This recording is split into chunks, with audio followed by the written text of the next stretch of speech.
BBC বাংলার সান্ধ্য অধিবেশন প্রবাহতে আপনাদের স্বাগত। আজ আপনাদের সাথে লন্ডন স্টুডিও থেকে আছি মানসী বড়ুয়া। বাংলাদেশের সর্বশেষ গুরুত্বপূর্ণ আপডেট সংবাদে আপনাকে স্বাগত। শুরুতেই সংবাদ শিরোনাম, পরে বিস্তারিত। প্রথমে জানাবো আমাদের হাতে থাকা সর্বশেষ গুরুত্বপূর্ণ সবথেকে তাজা আপডেট সংবাদ। রাকসু নির্বাচন 16 অক্টোবর। রাজশাহী বিশ্ববিদ্যালয় কেন্দ্রীয় ছাত্র সংসদ রাকসু নির্বাচনের সময় পরিবর্তন করা হয়েছে। আগামী 16 অক্টোবর অনুষ্ঠিত হবে রাকসু নির্বাচন।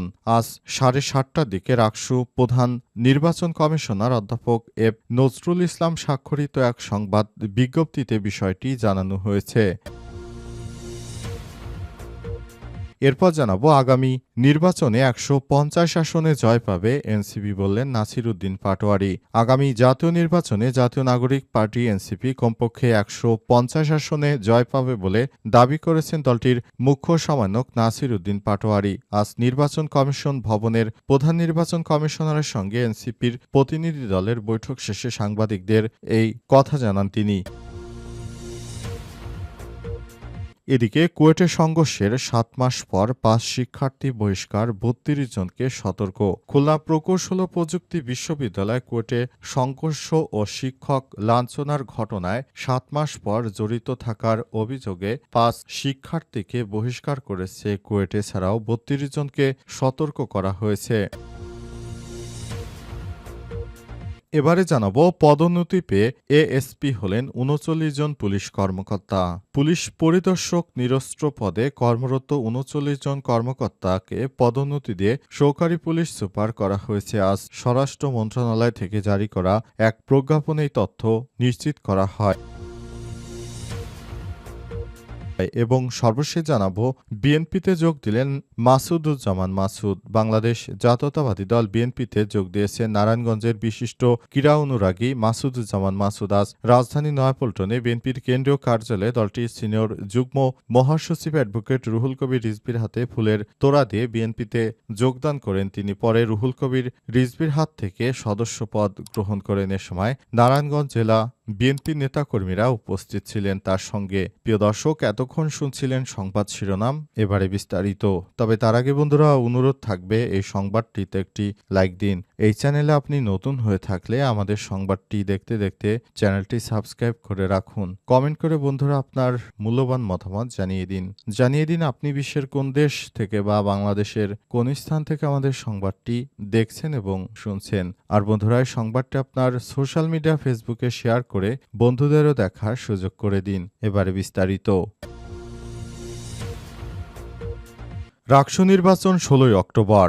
রাজশাহী বিশ্ববিদ্যালয় কেন্দ্রীয় ছাত্র সংসদ রাকসু নির্বাচনের সময় পরিবর্তন করা হয়েছে। আগামী 16 অক্টোবর বৃহস্পতিবার অনুষ্ঠিত হবে রাকসু নির্বাচন। সোমবার 22 সেপ্টেম্বর রাত 7:30টার দিকে রাকসু প্রধান নির্বাচন কমিশনার অধ্যাপক এফ নজরুল ইসলাম স্বাক্ষরিত এক সংবাদ বিজ্ঞপ্তিতে বিষয়টি জানানো হয়েছে। সংবাদ বিজ্ঞপ্তিতে বলা হয়, আজ রাকসু নির্বাচন কমিশন 2025-এর পূর্ণাঙ্গ সভায় আগামী 25 সেপ্টেম্বর অনুষ্ঠিত রাজশাহী বিশ্ববিদ্যালয় রাকসু হল সংসদ ও সিনেট এবং ছাত্র প্রতিনিধি নির্বাচন পূর্বক উদ্ভূত পরিস্থিতি সার্বিকভাবে বিস্তারিত পর্যালোচনা করা হয়। এই সভা লক্ষ্য করে যে রাজশাহী বিশ্ববিদ্যালয়ে বিরাজমান পরিস্থিতি কোনো অবস্থাতেই রাকসু নির্বাচন অনুষ্ঠানের অনুকূল নয়। অনুকূলে না থাকার কারণ হিসেবে সংবাদ বিজ্ঞপ্তিতে বলা হয়েছে, রাজশাহী বিশ্ববিদ্যালয়ের শিক্ষক কর্মকর্তা কর্মচারীদের ঘোষিত কমপ্লিট শাটডাউন কর্মসূচি চলছে। এছাড়াও নির্বাচনে দায়িত্ব পালনে প্রয়োজনীয় সংখ্যক শিক্ষক কর্মকর্তা কর্মচারী অংশগ্রহণ নিশ্চিত করা যায়নি। উপযুক্ত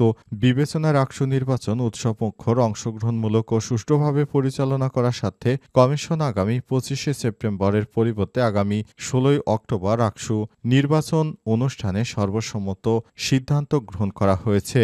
এ অনুযায়ী এখন নির্বাচন আগামী 16 অক্টোবর অনুষ্ঠিত হতে যাচ্ছে। নির্বাচনে সবাইকে অংশগ্রহণের জন্য আহ্বান জানানো হয়েছে। আগামী নির্বাচনে 150 আসনে জয় পাবে এনসিপি, বললেন নাসির উদ্দিন পাটোয়ারি। আগামী জাতীয় নির্বাচনে 150টি আসনেই জয়লাভ করবে এনসিপি বলে মন্তব্য করেছেন নাসির উদ্দিন পাটোয়ারি। তিনি আরও বলেছেন, এই নির্বাচনের মাধ্যমে নতুন বাংলাদেশ গড়ার জন্য আমাদের সঙ্গে সারা দেশের মানুষ রয়েছে। আমরা আশা করছি এই নির্বাচনের মাধ্যমে আমরা নতুন বাংলাদেশ গড়তে পারব। তাই সবাইকে বলতে চাই, আগামী নির্বাচনে আমাদের পাশে দাঁড়ান। আমরা ক্ষমতায় গেলে দেশটাকে সুষ্ঠু ও সুন্দরভাবে পরিচালনা করার জন্য আমরা নতুনভাবে ঢেলে সাজাবো। বিগত 53 বছরে আপনারা কি পেয়েছেন? আপনারা দেখেছেন শুধু চেতনার চেতনা। আমরা কোনো চেতনায় বিশ্বাসী নই। আমরা বাংলাদেশের মানুষের যেটা সুবিধা হবে সে অনুযায়ী কাজ করব এবং এই দলের প্রতিনিধিত্ব করবেন আপনারা। সুতরাং আপনাদের বলতে চাই, এই দেশটাকে সুন্দরভাবে সাজাতে হলে আমাদেরকে ভোট দিয়ে জয়যুক্ত করুন। নাহিদ ইসলাম যদি প্রধানমন্ত্রী হয় তাহলে বাংলাদেশের মানুষের যে জন আকাঙ্ক্ষা রয়েছে সেটি তারা পূরণ করতে পারবে। অন্তর্বর্তীকালীন সরকারের প্রধান উপদেষ্টা প্রফেসর ডক্টর মোহাম্মদ ইউনূসের সরকার আগামীর বাংলাদেশ গড়ার জন্য দৃঢ়প্রতিজ্ঞ। আগামী নির্বাচনে জাতীয় নাগরিক পার্টি এনসিপি কমপক্ষে ১৫০টি আসনে জয় পাবে। এনসিপির প্রতিনিধি দলের বৈঠক শেষে সাংবাদিকদের সঙ্গে আলাপকালে নাসির উদ্দিন পাটোয়ারি এসব কথা বলেছেন।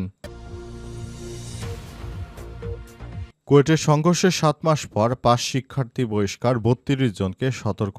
খুলনা প্রকৌশল ও প্রযুক্তি বিশ্ববিদ্যালয় কুয়েটের সংঘর্ষ ও শিক্ষক লাঞ্ছনার ঘটনায় ৭ মাস পর জড়িত থাকার অভিযোগে ৫ শিক্ষার্থীকে বহিষ্কার করা হয়েছে। তাদেরকে বহিষ্কার করার পাশাপাশি তারা যেন একাডেমিক কোনো পরীক্ষায় অংশগ্রহণ করতে না পারে সেই সিদ্ধান্ত নেওয়া হয়েছে।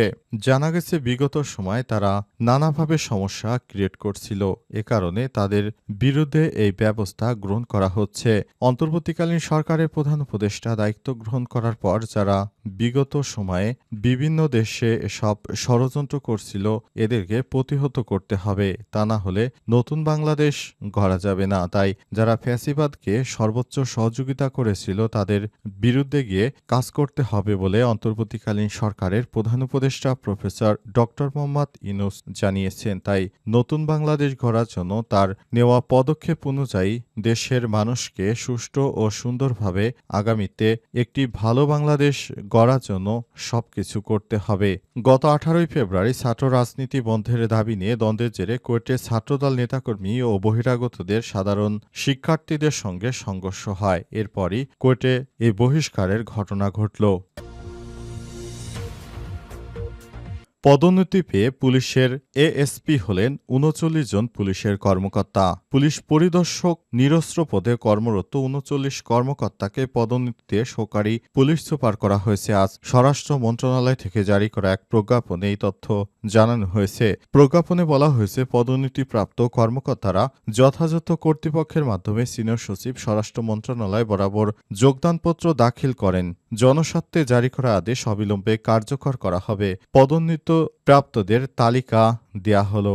এর মধ্যে রয়েছেন জনাব Mohammad Abdullah Baki, BP police inspector নিরস্ত্র, ডিএমপি ঢাকা জনাব AKM Nasirullah, BP police inspector PBI Dhaka জনাব এসএম মাসুদুর জামান সিআইডি, জনাব আবুল কালাম আজাদ আরএমপি, জনাব আবুল কালাম বিপি, জনাব সাবেক রেজা আহমেদ বিপি সহ আরও অনেকেই রয়েছেন। এর মধ্যে আরও রয়েছেন জনাব মোহাম্মদ মাহবুবুর রহমান যশোর জেলা, জনাব মীর রেজাউল হোসেন পিবিআই নিরস্ত্র, জনাব মোহাম্মদ মুর্তজা কবির, জনাব মোহাম্মদ মোস্তফা কামাল নাটোর।